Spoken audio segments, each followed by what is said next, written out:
again in our building. Now, on to announcements. Remember that the link to the Zoom service is always available on our website, uuormond.org.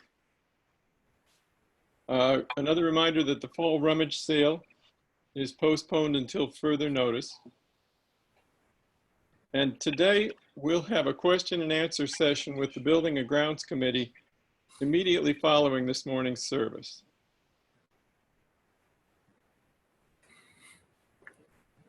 Just a reminder that you can contribute to the church and certainly send in your pledged contributions either by mail to the address shown here or click the donate button on our website to use PayPal or credit card.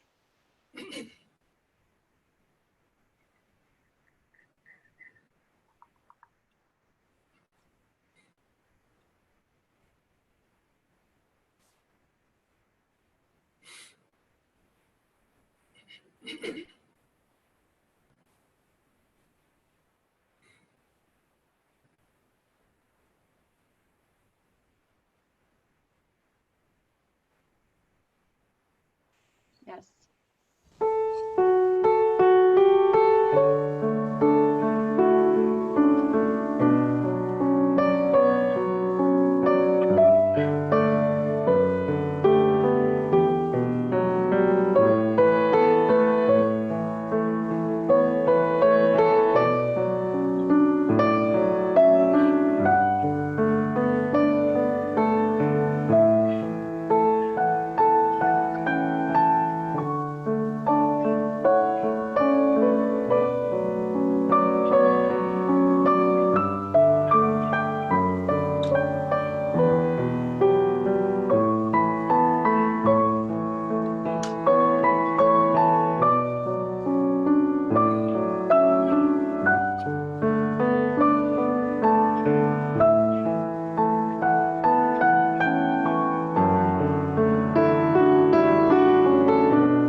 At the sound of the chime, our service begins.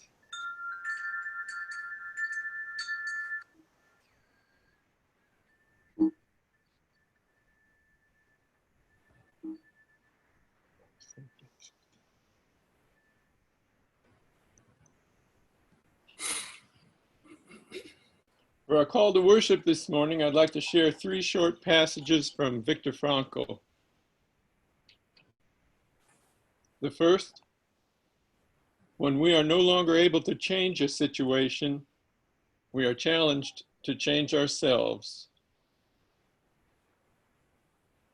The second, everything can be taken from a man but one thing, the last of the human freedoms, to choose one's attitude in any given set of circumstances, to choose one's own way. And the third, between stimulus and response, there is a space. In that space is our power to choose our response. In our response lies our growth and our freedom. Now for our chalice lighting.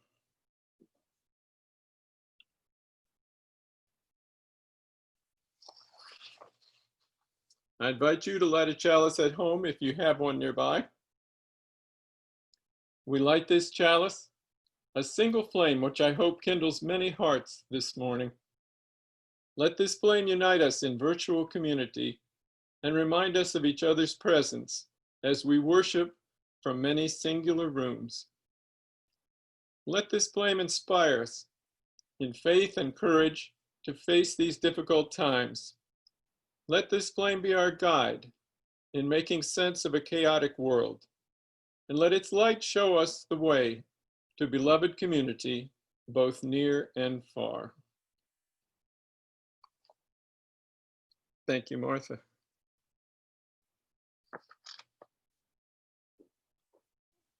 Our congregational covenant. Love is the spirit of this congregation, and service is our aim. To dwell together in peace and freedom, to seek the truth, and to help one another. These are our goals.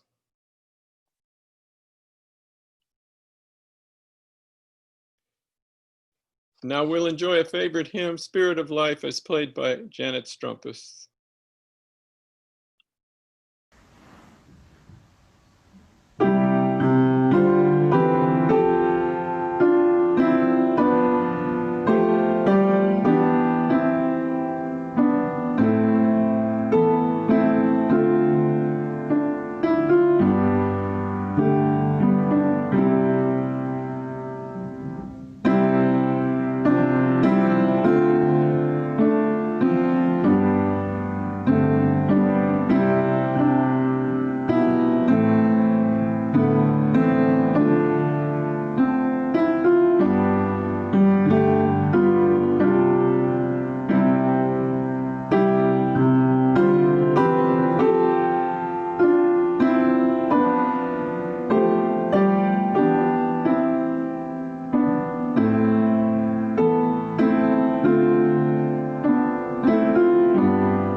We don't have any specific joys and concerns this week, but let us consider it a joy to be together this morning and a concern for all those who are affected by the pandemic. We offer a meditation to acknowledge concerns which remain unspoken. In our darkest hour, it's understandable that we might question the value of much that we have believed, much that we have worked so hard to achieve. May we reflect in those long moments of discouragement on the healing presence in our lives of so many faithful friends. And may we open the door of our need to their sustaining gift of loving kindness.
Our reading this morning is drawn from the work of Sam Keen, who writes the following in his book, To Love and Be Loved. And let me indicate that at the end of this passage, when he uses the word awful, it's spelled AWE-FUL. Wholehearted intimacy can develop only where two people are equally forthcoming and self-revelatory. To take the risk of loving, we must become vulnerable enough to test the radical proposition that knowledge of another and self-revelation will ultimately increase rather than decrease love. It is an awful task.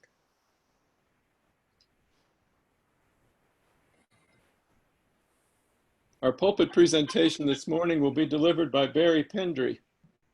Barry and his wife Kathy live in Floral City, Florida, and are friends of the Nature Coast UU Fellowship in Citrus County. Born and raised in rural North Carolina, Barry earned a PhD in social and educational change theory and served with the U.S. Marine Corps in Vietnam. He worked in hospital administration in St. Petersburg for 38 years, retiring in 2012. His current spiritual practice is primarily directed at the study and integration of esoteric Christianity and Zen.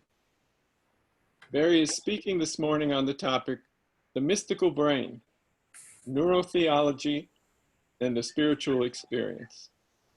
Barry? Thank you, Dan. Good morning, everyone. Can you hear me okay? It's an honor to be here with you this morning. I want to dedicate my talk today to the memory of Joan Burnett, education leader for the Nature Coast UU.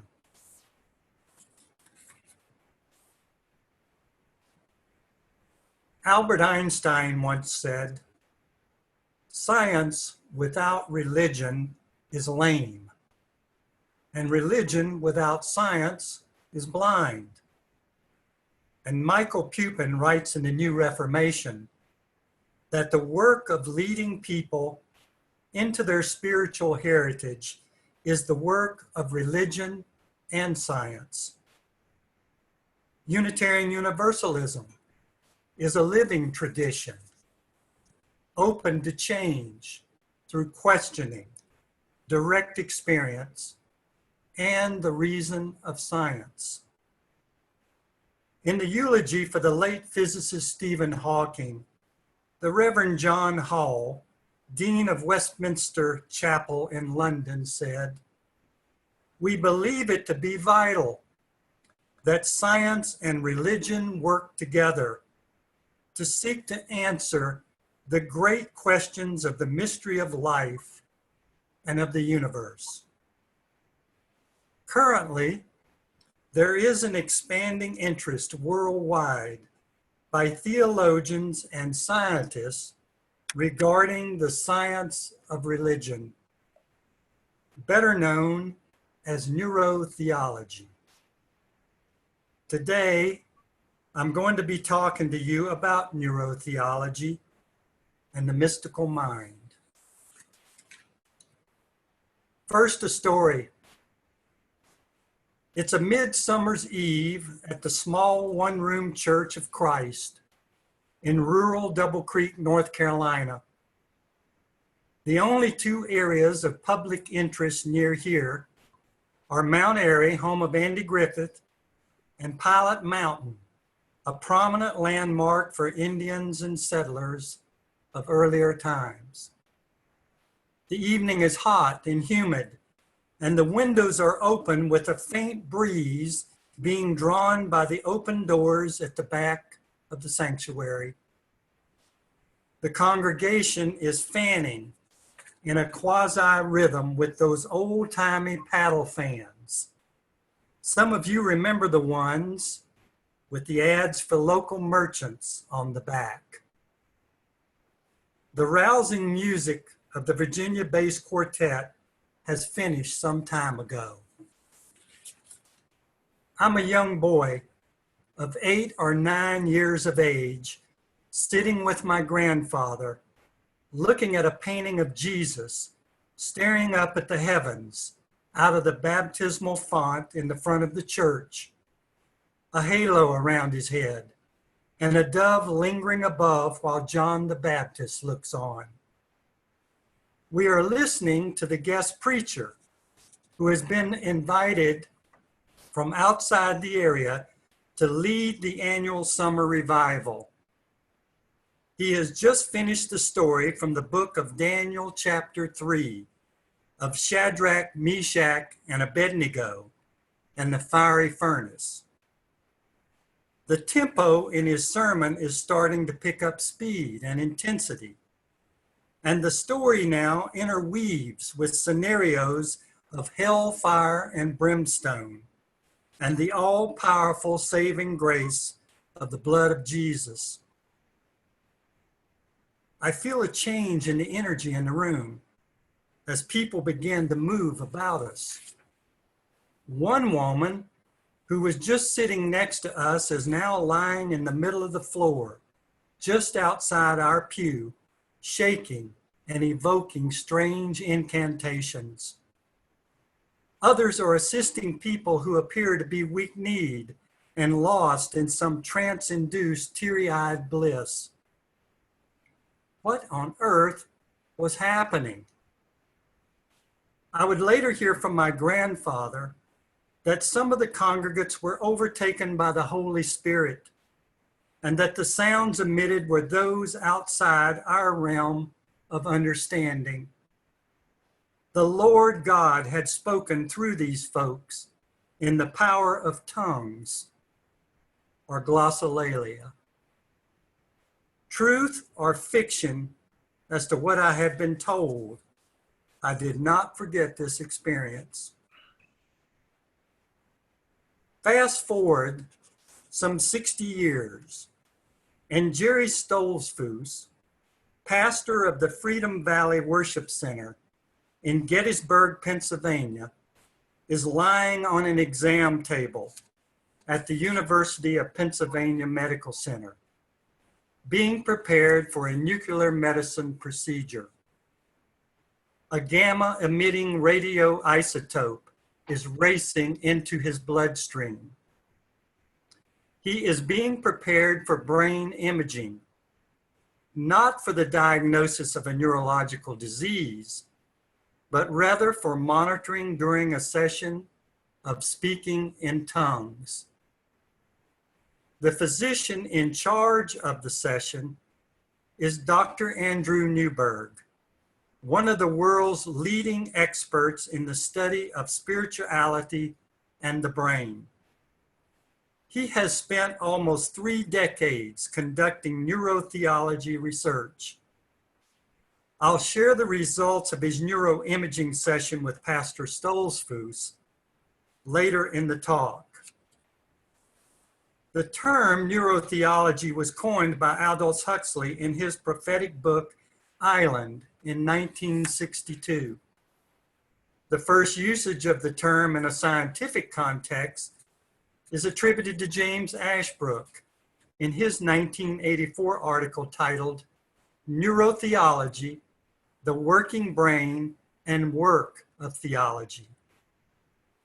10 years later, Lawrence McKinney's classic 1994 book, Neurotheology, Virtual Religion in the 21st Century, gave the field its official name.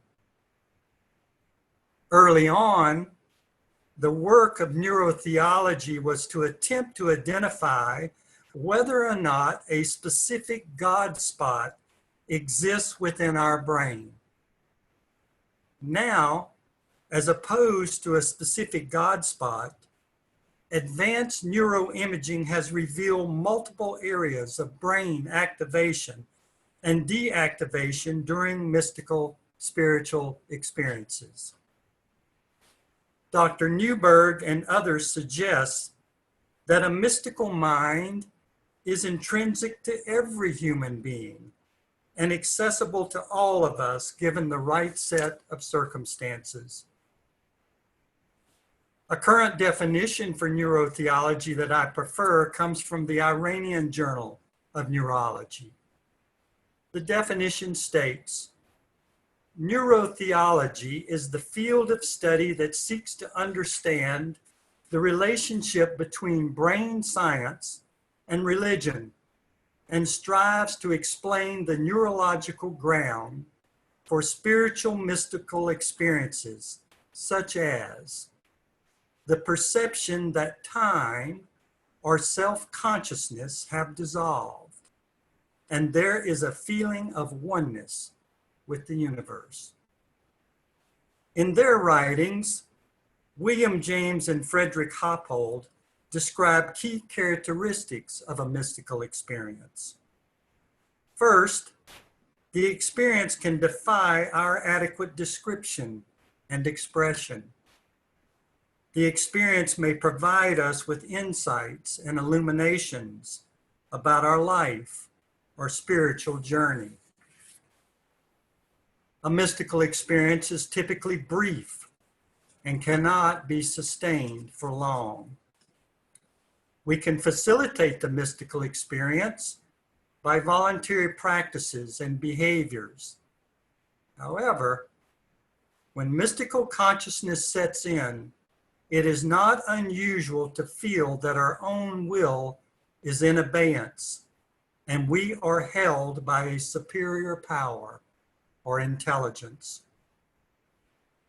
A very common characteristic of the mystical experience is the perception of the oneness of everything.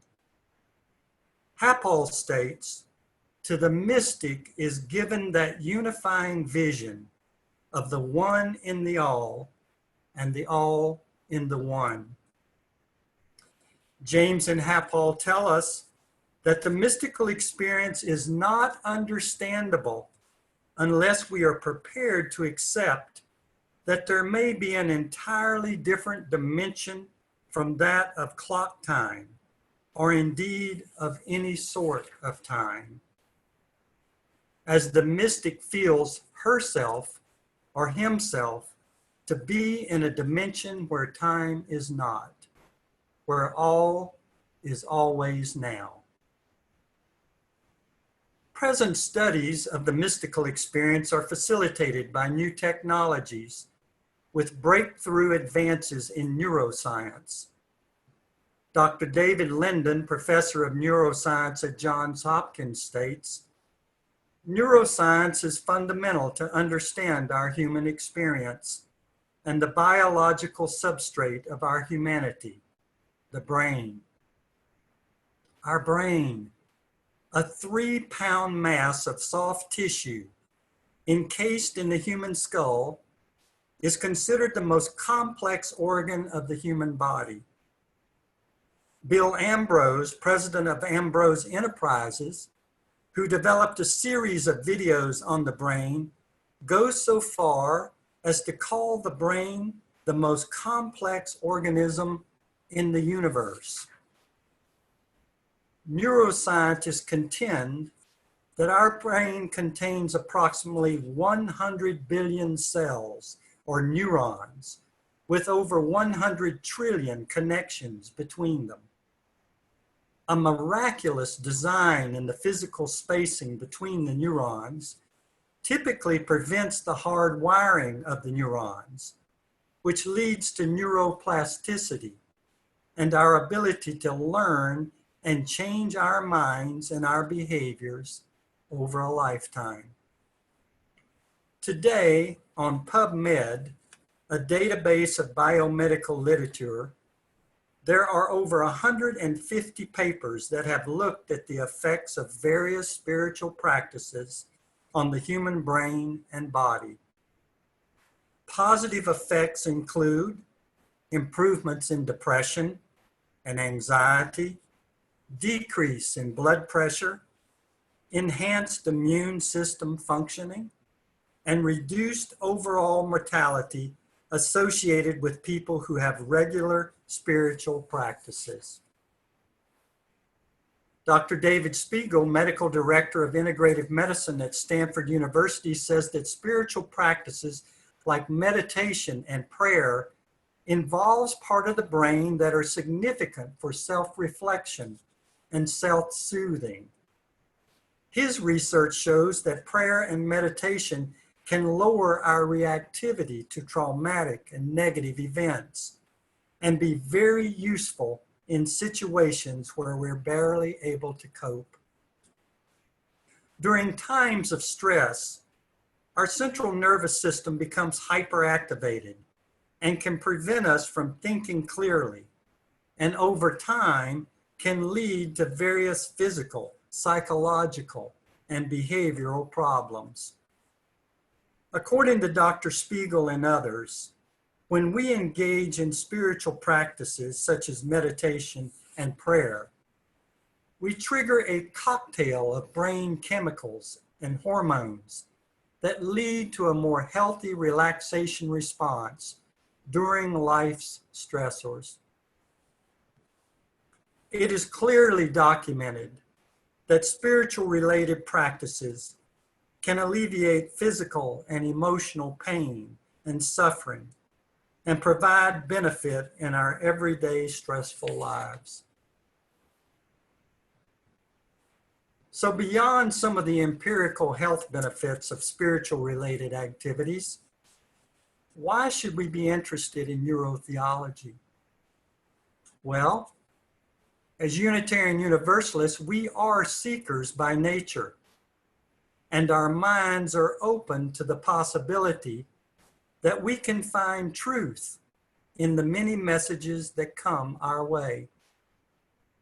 In her sermon titled The Dance of Science and Religion, UU Reverend Helen Davis asserts that neurotheology matters to us as people of a liberal faith because we are the people who expect you to bring your brain to church. We affirm, she says, the discoveries of science as one of the forces of wisdom from which our living tradition draws. Reverend Davis believes that neurotheology can provide Unitarian Universalists with new ways to think about and articulate our spiritual journey. She feels that our UU voices for diversity and inclusion can appear irrelevant in the increasing polarized culture where the fundamentalism of either believing or non-believing are the only options that get taken seriously. The neurotheology assertion that religious, spiritual, or mystical experience need not be exclusive fits well with the UU principle of a free and responsible search for truth and meaning. Reverend Davis sums it up when she says that rather than one religion being right and everyone else being wrong, there are many valued ways of reaching the unitary mind state that is associated with a deep spiritual mystical experience. To me, her use of the phrase unitary mind state is a key concept in the quest for our spiritual freedom and diversity. A unitary mind state appears at first glance to be counter to freedom and diversity. However, on examination at the neurobiological level, there is a paradox encountered where we can experience unique spiritual mystical events while displaying a unitary mind state as revealed through various neuroimaging procedures. Neurotheology is documenting that when it comes to viewing the mystical mind, we just may be Unitarian and universal. I agree with Reverend Davis in feeling that neurotheology can offer a great deal to our intra-faith religious discussions if we enter the findings with open minds and hearts. Which brings me back to Pastor Stolzfus and the results of his brain imaging session during his speaking in tongues. Science has identified that the part of the brain that makes us individual as humans is the cerebral cortex, specifically the frontal lobes, primarily situated behind our eyes. Dr. Newberg has captured imaging data recorded from Pastor Stolzfus' experience of speaking in tongues. The images revealed severely decreased activity in his frontal lobes during the speaking in tongues. Now, to the skeptic, this finding supports the idea that the expressions emitted from speaking in tongues are nothing more than uncontrolled, meaningless babble. To Pastor Stolzfus, the absence of frontal lobe activity is seen as evidence that his speaking in tongues is in fact not generated by his human mind, but rather by surrender to the will of God that overtakes him. We may scoff at this position, but listen to the words of Sir John Eccles, Nobel laureate. He says, after a lifetime of study, it became apparent that the brain is not the origin of the mind, but the other way around.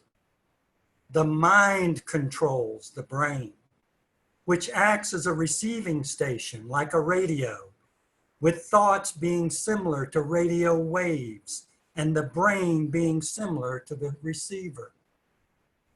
The Dalai Lama has stated that the idea that brains create consciousness is a metaphysical assumption and not a scientific fact. Dr. Neil Grossman, retired associate professor of philosophy at the University of Illinois, states, "We believe that we can now assert, not only as a matter of faith, but also a matter of science, that consciousness is independent of the brain.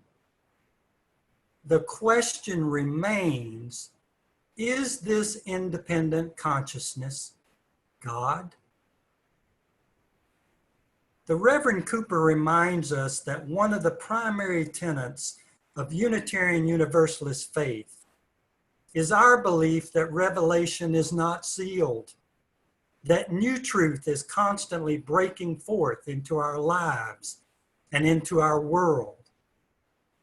It is a sign of great hope, she says, that in this present culture of extremes, that Unitarian Universalism has a friend in science.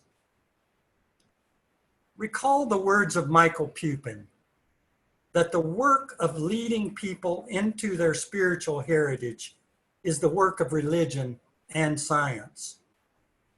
Of all religious organizations, Unitarian Universalists may be in the best position to utilize science to lead people to their spiritual heritage, as we in our principles affirm and promote the wise counsel to heed the guidance of reason and the results of science. Michael Pupin also tells us that science and religion supplement each other. They are the pillars of the portal through which we enter the world where divinity resides. That world where divinity resides lies within the neurobiological unitary mind state, not with the petty differences supported by orthodox religious bias, but within the pure light of the mystic within each of us. Charles Bennett, author of a philosophical study of mysticism, says, "The mystics themselves have described their attainment as a seeing into the meaning of the universe, a seeing of how all things fit together. They have come forth and said in unison, 'There is another kingdom in nature. This kingdom has its own laws, its own phenomena, and its own intimate relationships. It is the kingdom of the Spirit. We have found it, and you too can ascertain its nature.'" He goes on to say that there is a process where we no longer need to seek a vision of divine reality, but know ourselves to be that reality itself. How do we accomplish such a process? In his book, Letting Go, The Pathway to Surrender, Dr. David Hawkins tells us that our innate capacities for well-being and inner peace are within all of us. They do not depend on outer circumstance or personal characteristic. They do not require belief in any religious system. The message of Christ and of every great teacher is that the kingdom of heaven is within us. Dr. Hawkins asks, if the kingdom of heaven is within us, why do we so often feel like hell? How can we get free of the sludge of non-peace and escape the negative feelings and judgments that muffle the mystical mind within us? The answer, which appears to be counterintuitive to all of our worldly conditioning, is letting go. Letting go of our ego self. Dr. Hawkins affirms that surrender of the ego self is the surest route to our total fulfillment. One of the most significant findings in Dr. Newberg's neurotheology research into the talking in tongues is the shutting down of the frontal lobes and the letting go that we hear about in the mystical experience. Long ago, we ate of the fruit of the tree of knowledge, and that may suffice for living in this world, but appears as a distinct disadvantage for entering the kingdom of the mystic, the home of the spirit, and the resting place of our true being. Neurotheology has shown us that the answer lies in images on an MRI screen as our ego self is relinquished and the mystical unitary mind state overtakes our cranial space. UU Hymn reading number 655 reminds us that in searching for the truth, be always ready for the unexpected. I certainly did not expect that the neurotheology research by Dr. Newberg would lead me to discover that the mystical unitary mind state is being sought after by so many segments of society. In particular, I was blown away by the writings of Stephen Kotler and Jamie Wheel in their book, Stealing Fire. They describe that millions of dollars of advanced imaging equipment is currently being utilized in a mind gym specially constructed in Norfolk, Virginia, where Navy SEALs learn to enter a unitary mind state that they call ecstasis. The term ecstasis was first described by Plato, and like the mystical experience, the normal waking consciousness is replaced by two components: extreme euphoria and the sense of connection to a higher power and greater intelligence. Once entering ecstasis, the seal's awareness shifts and they stop acting like individuals and start acting as a single entity, or what they describe as the hive mind. A senior military official relates that more than any other skill, SEALs rely on this merger of consciousness as the real secret to being a SEAL. Once entering a state of ecstasis, the SEALs' brains are in an altered reality, and they experience a sense of selflessness and timelessness, where superior performance becomes possible.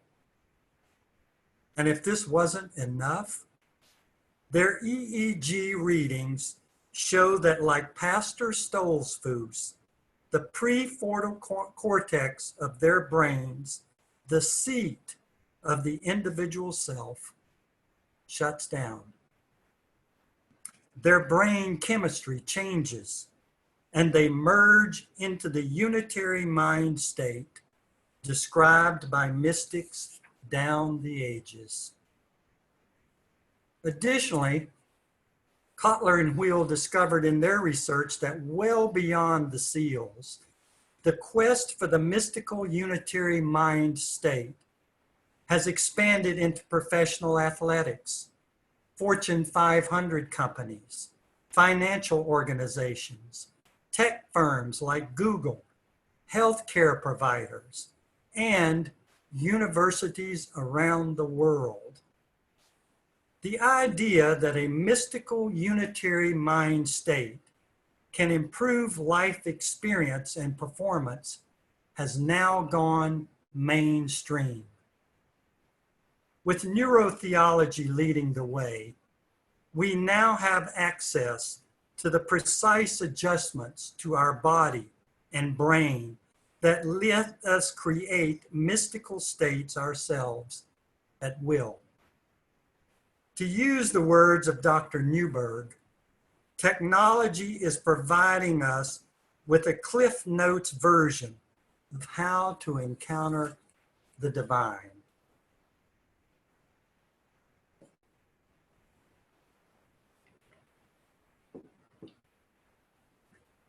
Recently, I lost a best friend and mentor of 40 years, Dr. Tony Zinner. Tony was a devoted speech-language pathologist and a scientist to the end. A Reformed Catholic, he didn't suffer Orthodox religious ideals, but he did, I believe, have a slant towards the mystical. A short time before his death, Tony wrote a book titled The Last Ride Up, detailing a horse trip with a friend into the Montana mountains. In his chapter on the meaning of life on a horse, Tony writes, "I found myself on a horse, going up a mountain in the middle of somewhere, wondering what I would find out about me and my place in the universe. In preparing for such an event," he says, "you absolutely must shed all your biases, prejudices, and guilt, and have opened your mind emotionally to the unknown." He reiterated his personal rules for discovery as he prepared for his journey. Promise yourself to not be afraid of the process or the results. Be resolute in allowing the process to happen and continue. Open your mind to incoming without filtration. Feel your open mind transferring to your total self. actualize. Actualize. That is the word of the day. For without actualization, there is no need for the Pentecostalists to talk in tongues, or the Navy SEALs to enter ecstasis, or the Google tech and athlete to go into flow, or for you and I to experience the unitary mind state described by the Reverend Cooper. For after experiencing the mystical mind, which neurotheology affirms as our birthright, our work really begins. In her book, The Work, Esotericism and Christian Psychology, which I highly recommend, Rebecca Nottingham writes that with the authentic experience of the mystical mind, everything will be different about a person transformed in this way. You can expect, she says, to see peace, patience, tolerance, humility, a distinct absence of negativity, and an appreciation of life under all circumstances. I would add to this Eckhart Tolle's description, more joy right now. Jack Kornfield relates in his wonderful book, After the Ecstasy, the Laundry, that there is no fixed path for us to follow to encounter the mystical mind. He tells us that whenever we have the experience of touching the timeless reality of the mystical mind, we are healed. It may, he says, come to us when we're caught in fear or longing, love or jealousy, joy or anger, success or failure, or perhaps lost in the melodrama of our life. Then in a moment, he says, we will hear a quiet voice say, I really got caught up by that one, didn't I? And in that moment, we laugh and are free. That is the freedom of a mystical mind, which neurotheology asserts is available to all of us, here and now. In concluding, I will simply say, as Unitarian Universalists, we are blessed to have a friend in science and for the opportunity to discover and share the mystical mind, the divine, through living out the Unitarian Universalist principles and practices. Now, as my friend Tony would say, it's up to each of us to actualize. Thank you, and peace be with all of you during these critical times.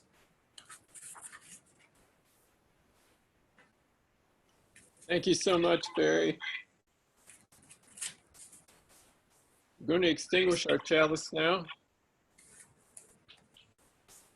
We extinguish this flame, but not the light of truth, the warmth of community, or the fire of commitment. These we carry in our hearts until we are together again.